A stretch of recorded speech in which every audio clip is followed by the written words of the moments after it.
নমস্কার বন্ধুরা, জিভে জলেন চ্যানেলে তোমাদের সবাইকে জানাই ওয়েলকাম।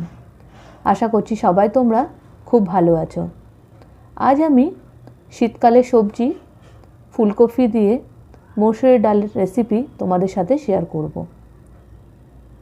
এটা খুবই অসাধারণ হয়। এই ডাল কিভাবে তৈরি করেছি তাহলে চলো দেখে নেওয়া যাক। প্রথমেই নিয়ে নিচ্ছি একটা মেজারমেন্ট কাপের 1 কাপ মসুরের ডাল, যেটা কি 3 থেকে 4 বার ভালো করে জল দিয়ে ধুয়ে পরিষ্কার করে নেব। এখানে ধোয়া হয়ে গেছে। এবারে দিয়ে দিচ্ছি প্রেসার কুকারে, আর সেই মেজারমেন্ট কাপেরই 4 কাপ মেপে জল এখানে দিয়ে দিলাম। স্বাদ মতো একটু নুন দিয়ে দেব, আর দিয়ে দেবো হাফ টিস্পুন মতো হলুদ গুঁড়ো। আর ভালো করে মিক্স করে প্রেসার কুকারে 2টো সিটি লাগিয়ে নেব।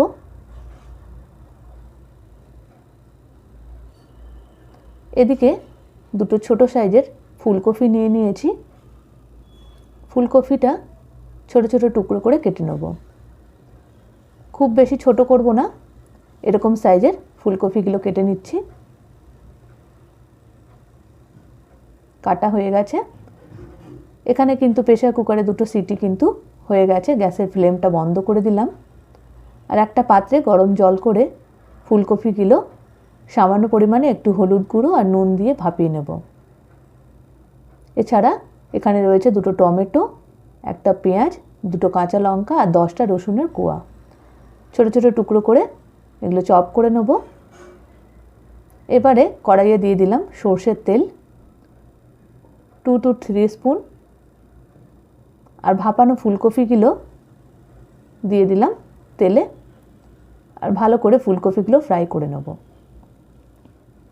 আলাদা করে নুন আর হলুদ কিছু দিচ্ছি না, কারণ ভাপানোর সময় নুন আর হলুদ এতে দেওয়া ছিল। ফুলকপিগুলো যদি একটু ভাপিয়ে নেওয়া হয়, যদি পোকামাকড় থেকে থাকে ফুলকপিতে, সেটা কিন্তু পুরোপুরি নষ্ট হয়ে যায়। ফুলকপিটা ভাজা হয়ে গেছে, তুলে নিলাম একটা প্লেটে। এবার সেই কড়াইয়ে আরও 2 থেকে 3 চামচ সর্ষের তেল দিয়ে দিয়েছি। তেলটা গরম হয়ে গেলে হাফ টিস্পুন দিয়ে দিচ্ছি গোটা জিরে, আর দিয়ে দিলাম 2টো শুকনো লঙ্কা। তেলে একটু নাড়াচাড়া করে আগে থেকে কেটে রাখা রসুন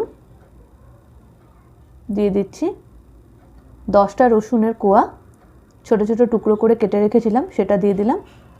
আর একদম বাদামি রং হওয়া অবধি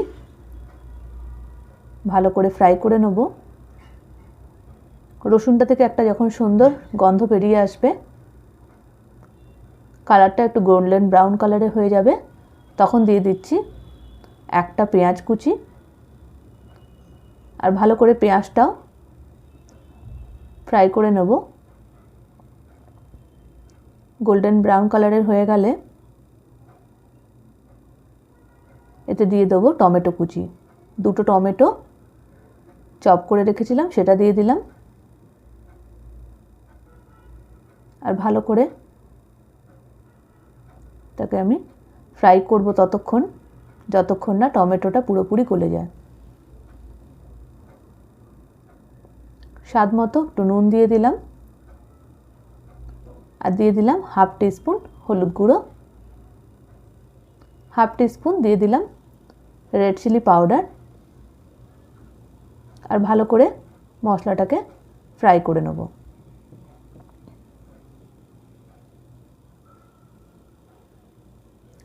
যখন মনে হবে টমেটোগুলো একদম গলে এসেছে, তখন এখানে দিয়ে দেবো হাফ টিস্পুন ধনে গুঁড়ো।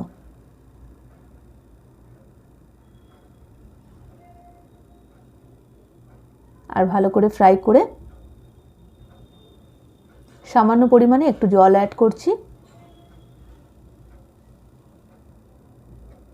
আর দিয়ে দিচ্ছি কাঁচা লঙ্কা কুচি। 2টো কাঁচা লঙ্কা দিয়েছি এখানে।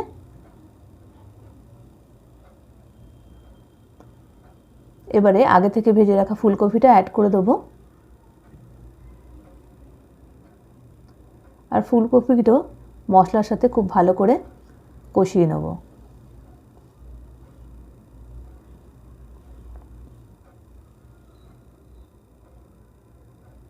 কোনো মশলার কাঁচা গন্ধ যাতে না থাকে সেইভাবে ফ্রাই করে নেব।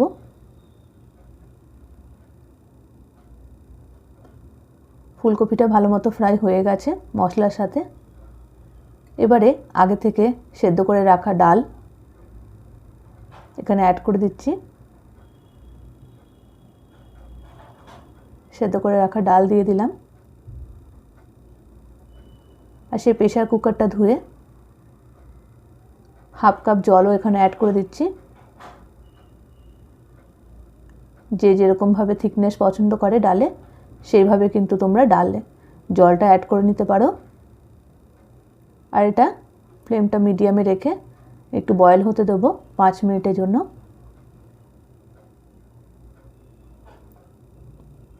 হাফ টিস্পুন দিয়ে দিলাম এখানে গুড়। সামান্য পরিমাণে এখানে মিষ্টিটা ব্যবহার করলে ডালের কিন্তু টেস্টটা খুবই ভালো হবে। তবে এটা কিন্তু পুরোপুরি অপশনাল, যদি কেউ পছন্দ না করো তাহলে কিন্তু এখানে স্কিপও করতে পারো, তবে দিলে এটা খুবই টেস্টটা ভালো হয়। দিয়ে দিলাম ধনেপাতা কুচি আর দিয়ে দিচ্ছি টমেটো কুচি।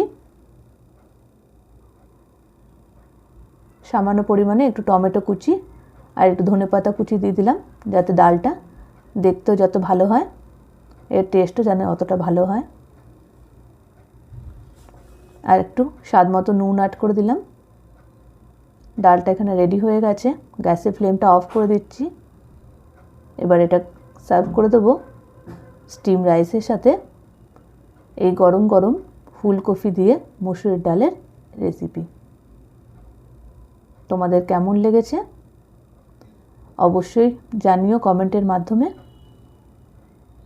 এখানে গার্নিশিং করে দিচ্ছি স্লাইস করে রাখা টমেটো দিয়ে, আর দিয়ে দেবো কাঁচা লঙ্কা, ধনেপাতা কুচি।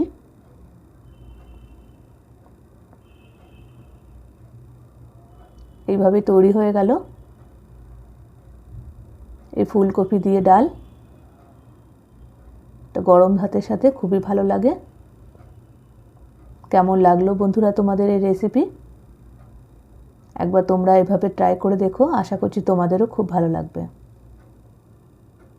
সবাই তোমরা খুব ভালো থেকো, সুস্থ থেকো, সাবধানে থেকো। আবার নতুন নতুন রেসিপির সাথে তোমাদের সাথে দেখা হবে। রেসিপির সমস্ত ইনগ্রিডিয়েন্টস ডিটেলে তোমরা পেয়ে যাবে ভিডিও ডেসক্রিপশন বক্সে গেলে। রেসিপি ভালো লেগে থাকলে প্লিজ লাইক করো, আর নতুন নতুন ভিডিওর জন্য চ্যানেলকে সাবস্ক্রাইব করতে প্লিজ ভুলো না। সবাই তোমরা ভালো থেকো, সুস্থ থেকো, সাবধানে থেকো। আবার দেখা হবে নতুন একটা রেসিপি নিয়ে। ততক্ষণের জন্য জানাই সবাইকে গুড বাই।